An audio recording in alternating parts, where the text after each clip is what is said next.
Paz do Senhor, Deus abençoe a vida de todos, em nome de Jesus.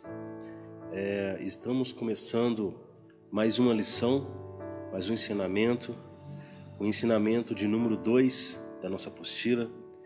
E se você ainda não acompanhou o primeiro ensinamento, a primeira lição, você pode estar acompanhando no site da igreja, Assembleia de Deus, Ministério Vila Morim, sede. Você entra lá e você assiste a aula, você pode compartilhar essa aula, você também pode se inscrever, caso você não é inscrito no canal da igreja, você se inscreve, porque isso aí vai ajudar o canal da igreja a ser divulgado e ajudar a mensagem também a ser divulgada.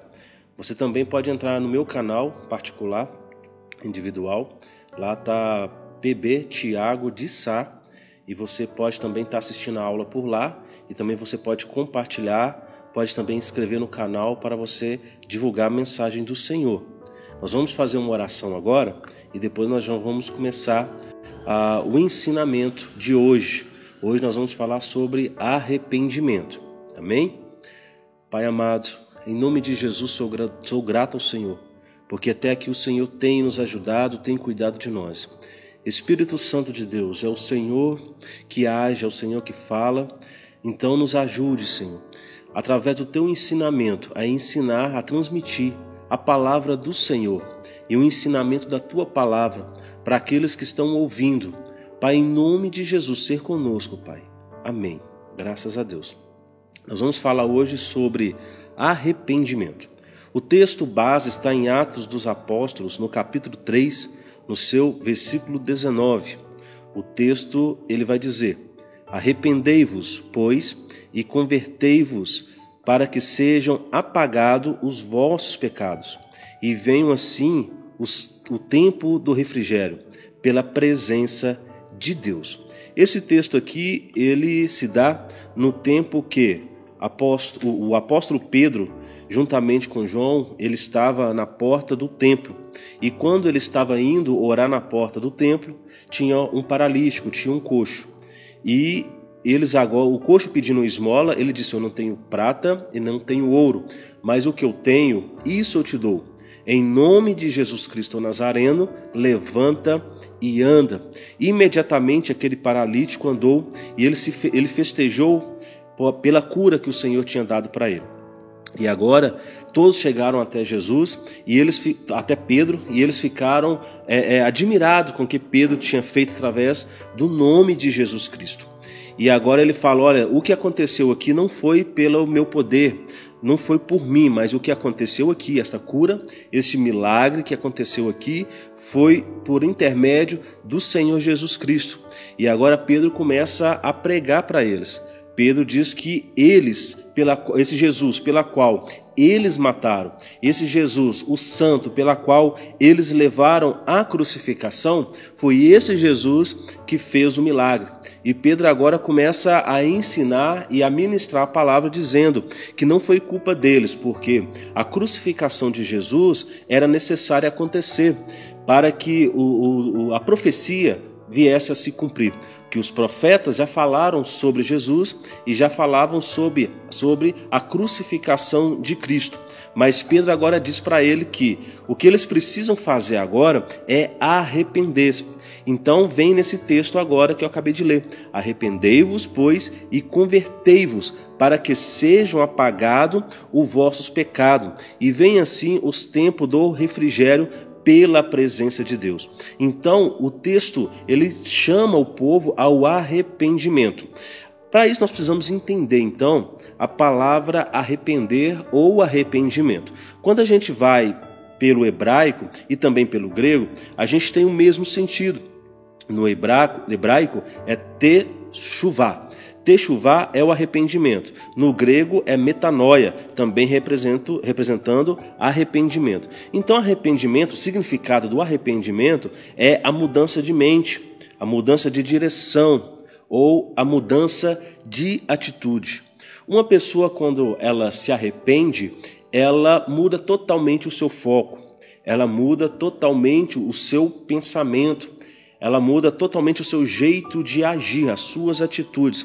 Não tem como falar que um homem ou uma mulher arrependeu se ela continua praticando as mesmas coisas. Não, arrependimento ela se dá através de uma atitude do ser humano. Ele dizendo, eu não vou mais para o lado esquerdo, agora eu vou para o lado direito.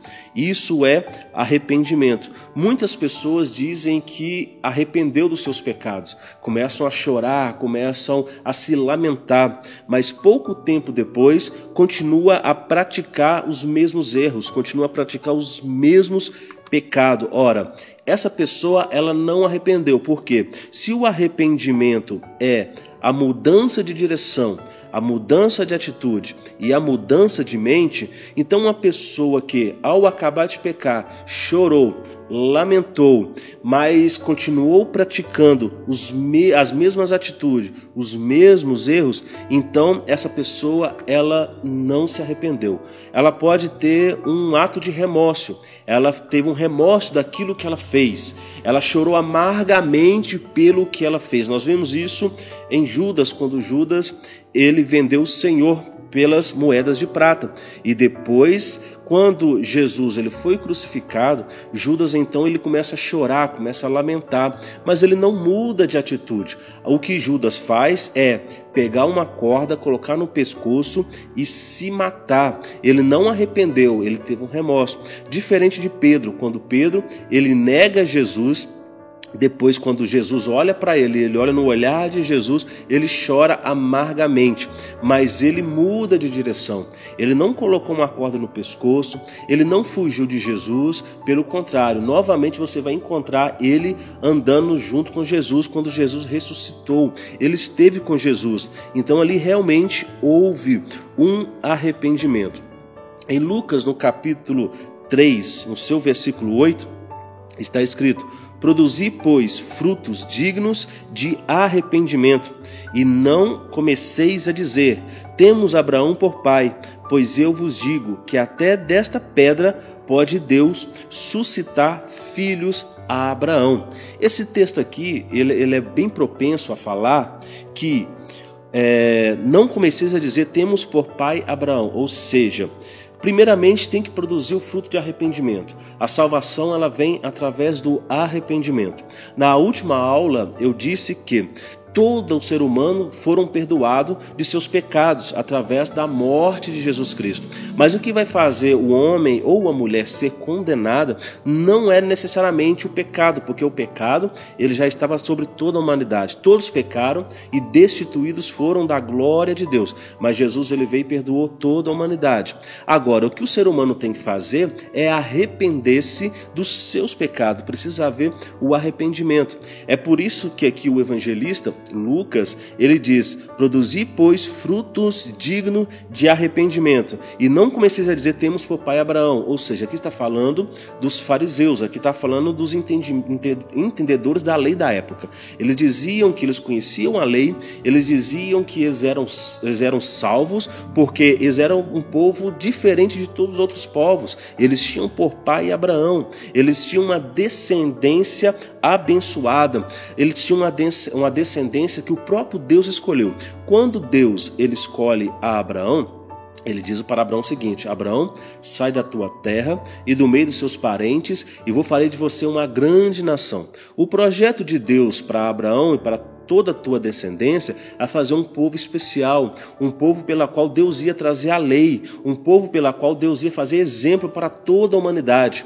Agora toda a humanidade vai olhar para Abraão e vai bendizer a Abraão, e toda a terra agora, descendência de Abraão, é abençoada. Então os fariseus da época, eles se diziam abençoados por ser descendência de Abraão. Ou seja, se for olhar para os dias de hoje, é como se dizer que um religioso, alguém que usa um terno, uma gravata, ou alguém que anda com a Bíblia na mão, ou alguém que às vezes usa uma batina, não importa. Essas pessoas estão salvas porque são sacerdotes.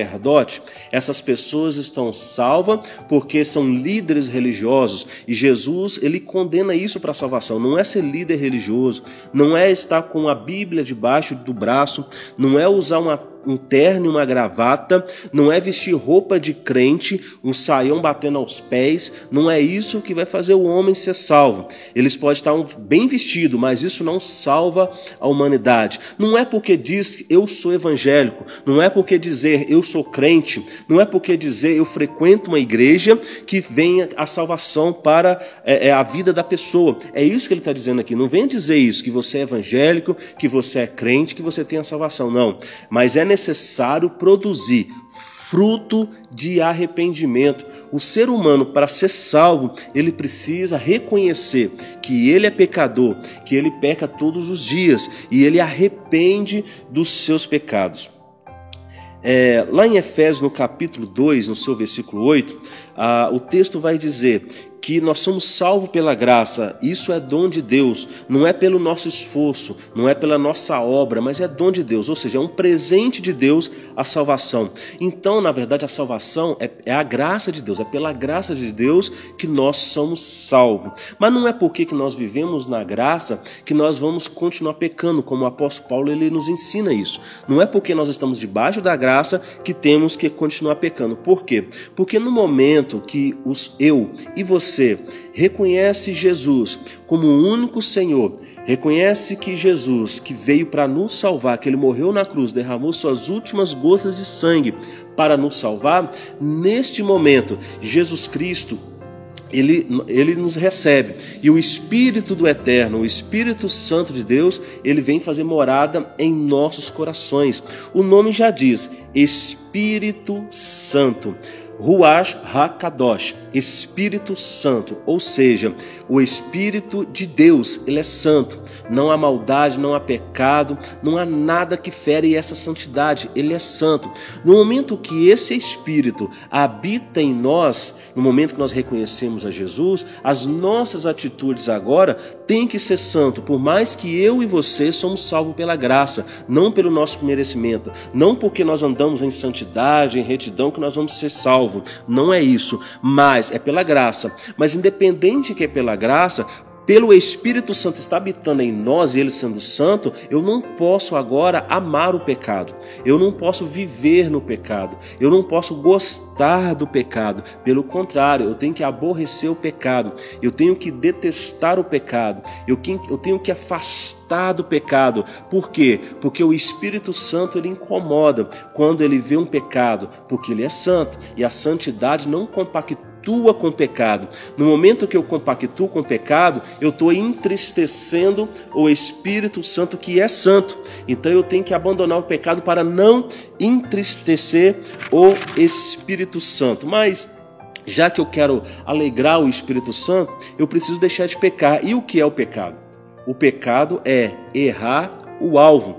No momento que o homem, quando eu falo do homem, eu falo da mulher, peca, ele está errando o alvo. Que alvo é esse?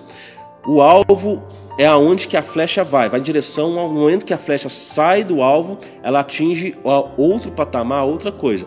Então eu preciso mirar a flecha no alvo. O alvo nós sabemos primeiramente, é Cristo. O alvo é a palavra de Deus.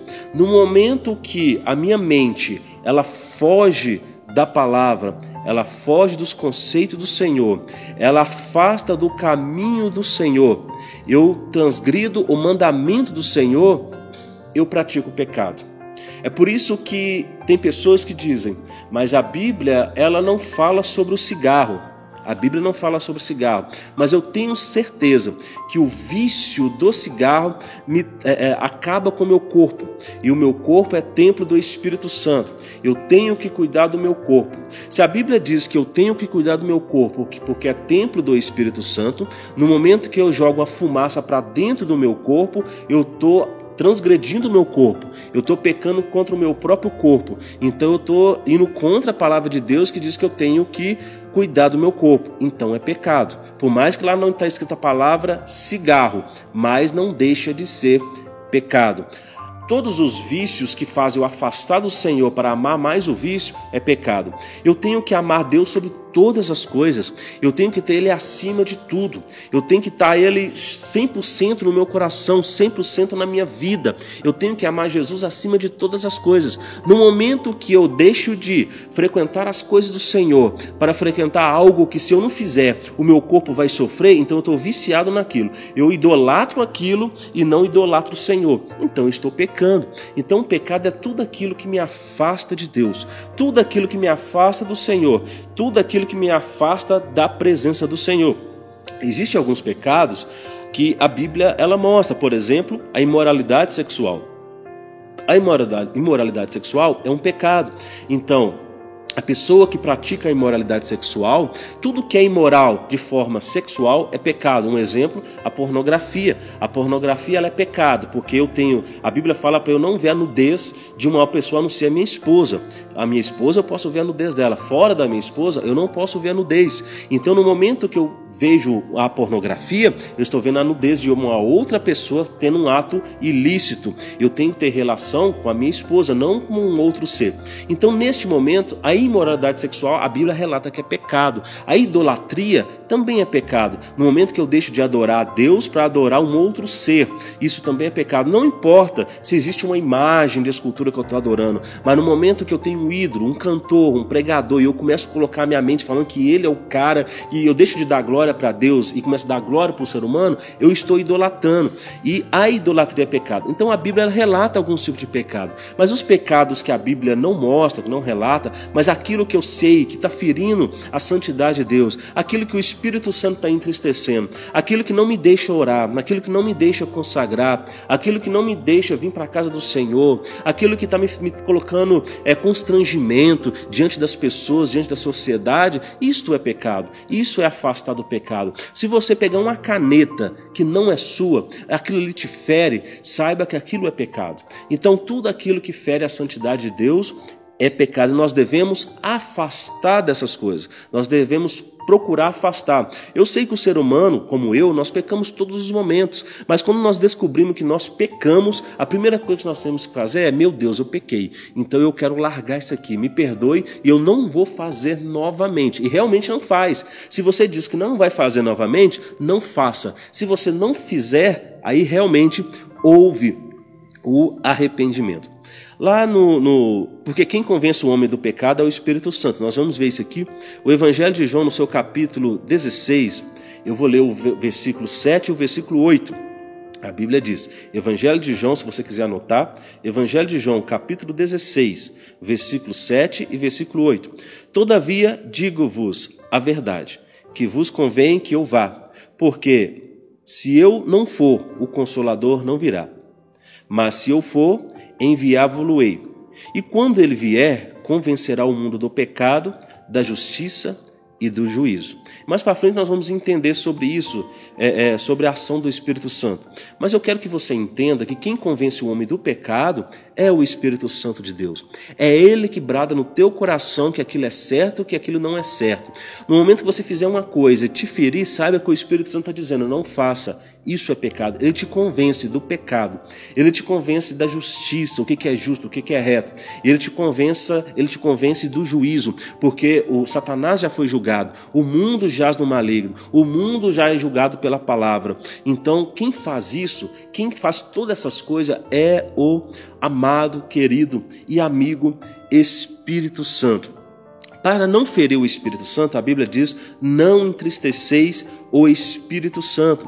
Então, para não entristecer o Espírito Santo, eu preciso abandonar, eu preciso deixar, afastar do pecado, arrepender das coisas que eu já pratiquei e não praticar mais. Em Hebreus, no capítulo 12, no seu versículo 1, está escrito: portanto, nós também, pois que estamos rodeados de uma tão grande nuvem de testemunhas, deixamos todo o embaraço e o pecado que tão de perto nos rodeia e corramos com paciência a carreira que nos está proposta. Ou seja, nós estamos rodeados de uma grande nuvem de testemunha, seja testemunha física, seja testemunhas espirituais. Os anjos do Senhor habitam, o Espírito Santo de Deus está te convencendo. Na sociedade física, as pessoas estão olhando para você. todos estão de olho em você. Então nós estamos rodeados de uma grande nuvem de testemunha. Nós devemos deixar primeiramente todo embaraço, tudo aquilo que nos embaraça de seguir ao Senhor, tudo aquilo que nos prende de seguir ao Senhor. Às vezes você quer buscar a Deus e de repente naquele momento que você quer buscar a Deus, alguma coisa te prende, alguma coisa não deixa você ir para o quarto orar, alguma coisa não deixa você vir para a casa do Senhor. Você já notou que todas as vezes que vai aproximando o horário de vir para o culto adorar o Senhor, o seu coração queima de vontade de vir. Mas quando vai aproximando daquele horário, acontece tantas coisas para você não vir para a casa do Senhor, os embaraços da vida começam a prender os seus pés, os embaraços da vida começam a amarrar suas mãos para você não vir para a casa do Senhor. Às vezes você quer praticar a palavra, andar na justiça, andar em retidão, e você quando procura andar desta forma, alguma coisa começa a querer te prender, começa a não deixar você andar de acordo com a presença do Senhor. Mas a palavra de Deus aqui no texto de Hebreus te aconselha a você largar, a você desembaraçar, larga tudo que te prende, tudo aquilo que não deixa você ir para os pés do Senhor, tudo aquilo que não deixa você buscar a presença do Senhor, larga tudo isso, porque quando Jesus vier para buscar a tua igreja, esses embaraços não podem estar te prendendo aqui na terra, porque no momento que esses embaraços prender, amarrar você aqui na terra, e o Espírito Santo de Deus vier levar a sua igreja ao encontro de Jesus Cristo, se algo estiver te embaraçando nessa terra, estiver pesando você nessa terra, você não vai ser arrebatado. Então arranca esses embaraços, arranca essas correntes espirituais da maldade que te prende, essas cadeias espirituais da maldade que te aprisiona. Em nome de Jesus Cristo, eu declaro sobre a sua vida que essas cadeias infernais da maldade estarão quebradas agora, em nome de Jesus, e você vai ser livre. Você que está aprendendo essa lição, está escutando essa mensagem, essas cadeias espirituais que estão te prendendo, eu quebro agora pelo poder da autoridade do nome de Jesus, e você vai ser livre, você vai poder andar, vai glorificar a Deus, vir para a casa do Senhor. Isso que está aprisionando as suas mãos, em nome de Jesus Cristo, eu declaro que você seja livre. Isso que está aprisionando os seus pés, eu declaro que você seja livre pelo poder que há no nome de Jesus, e você vai ter força para abandonar e afastar o pecado. Mas por que nós devemos afastar do pecado? Por que nós devemos então largar o pecado? Será que Deus ele agrada? Será que Deus ele não importa de nós pecarmos? Por que eu devo afastar do pecado? Primeiramente, a Bíblia fala que o pecado faz separação entre o homem e Deus. O homem afastado de Deus, ele não é nada. O homem, quando ele se afasta de Deus, ele não consegue romper na vida espiritual. Nos Salmos de número 51, o seu verso 11, o salmista Davi, ele escreveu: não me lances fora da tua presença e não retire de mim o teu Espírito Santo. Nós sabemos a história de Davi. Davi, ele pecou com a Betseba. E depois que ele pecou, ele ainda matou o marido dela, Urias. E depois que ele fez isso, o pecado veio sobre o seu coração. Embora ele tenha pecado, ele começou a clamar a Deus, ele começou a buscar ao Senhor, e ele chorava amargamente dentro do seu quarto. E uma das orações dele foi escrita nesses salmos, aonde ele diz: não me lances fora da tua presença, e não retires de mim o teu Espírito Santo. Então o rei Davi, ele tinha uma certeza. Ele tinha uma certeza que quando o homem ele peca e ele não se arrepende dos seus pecados, o pecado sem arrependimento, o pecado por prazer, ele se torna iniquidade. Quando o homem ele vive na iniquidade, a Bíblia fala que o Espírito ele é santo e ele não compactua com o pecado, então ele se afasta do ser humano. Davi então ele ficou preocupado, ele diz: não retire de mim o teu Espírito Santo. Então a primeira coisa que acontece quando o homem peca é ele afastar de Deus. Ele se afasta do Espírito Santo e ele fica sozinho. O homem ele tem duas entidades, vamos dizer assim, para ser compreensível didaticamente, que acompanham o ser humano. Primeiramente, quando o homem tem Cristo, o Espírito de Deus está com ele. Mas quando o Espírito de Deus afasta do homem, quando ele está afastando do Espírito Santo, afastando de Jesus, o homem não fica vazio, ele não fica sem ninguém. Aí as trevas vêm e habitam na vida dele. Os demônios vêm e habitam na vida dele, do corpo dele, e faz arruaça, destrói família, destrói tudo. Então, ou nós temos a presença dos demônios, ou nós temos a presença de Deus, a presença do Espírito Santo. Afaste do pecado, afaste da maldade e tenha a presença do Espírito Santo. Então, quando o homem afasta do pecado, o Espírito de Deus se entristece e o homem afasta do Espírito Santo. Primeira coisa. Segunda coisa, no seu verso 2, no mesmo Salmos, no 51, no verso 2 ele diz: torna-me dar a alegria da tua salvação. No momento que o homem pecou, ou no momento que o rei Davi pecou, ele sentiu que ele estava longe da presença do Espírito Santo. E ele pediu para que o Espírito Santo não saísse da vida dele, da presença dele. Ele pediu que o Espírito Santo não largasse ele, não abandonasse ele. E ele deu a entender aqui no verso 12 que ele não estava mais alegre, feliz, mas a tristeza estava dentro do seu peito. A segunda coisa que acontece quando o homem entrega para o pecado, ele perde a alegria do Senhor. A tristeza entra do seu peito e a alegria da salvação, dizendo: eu sou salvo no Senhor, eu tenho a minha salvação, a certeza da minha salvação. Quando o homem peca, ele perde a certeza da salvação no Senhor. Então, essa é a segunda fase, quando o homem ele não deixa de pecar e ele peca. O que acontece? A consequência do pecado. A outra consequência do pecado está em Isaías, no 53, capítulo 53, no seu versículo 5.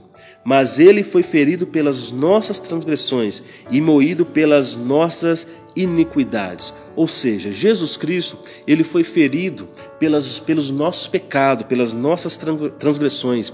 Ele foi moído pelas nossas iniquidades. Quando nós pecamos, é como se nós estivéssemos dizendo: eu não me importo da morte de Jesus. Eu não valorizo o sacrifício de Jesus. Ele sofreu, ele padeceu, o seu sangue foi derramado, mas eu não estou nem aí para isso. É como se estivesse dizendo isso.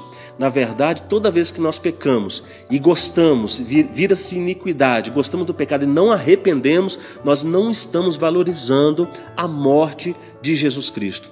Mas no momento que nós pecamos e nós arrependemos de nossos pecados e falamos assim: meu Deus, perdoa, eu não quero mais pecar, nós estamos dizendo: Jesus, eu valorizo o que o Senhor fez por mim.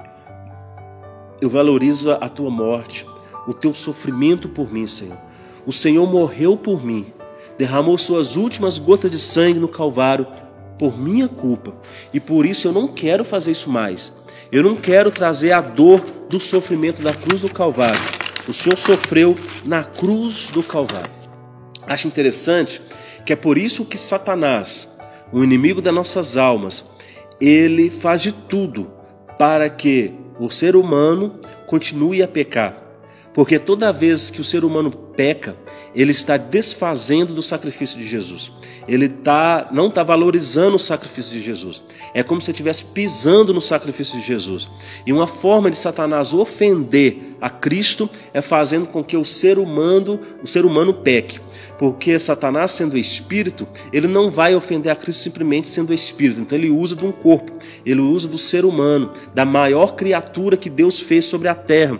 Uma criatura que foi feita para honrar o Senhor, uma criatura que foi feita para alegrar no Senhor e amar ao Senhor. Satanás então implanta o pecado e faz com que o ser humano apaixone pelo pecado e não se arrepende. E ele tenta ofender o Senhor Jesus através do ser humano, por não valorizar o sacrifício de Jesus. A outra coisa que o pecado sem arrependimento faz, ele gera a morte. Lá em Romanos, no seu capítulo 6, no seu versículo 23 diz: porque o salário do pecado é a morte, mas o dom gratuito de Deus é a vida eterna por Cristo Jesus, o nosso Senhor.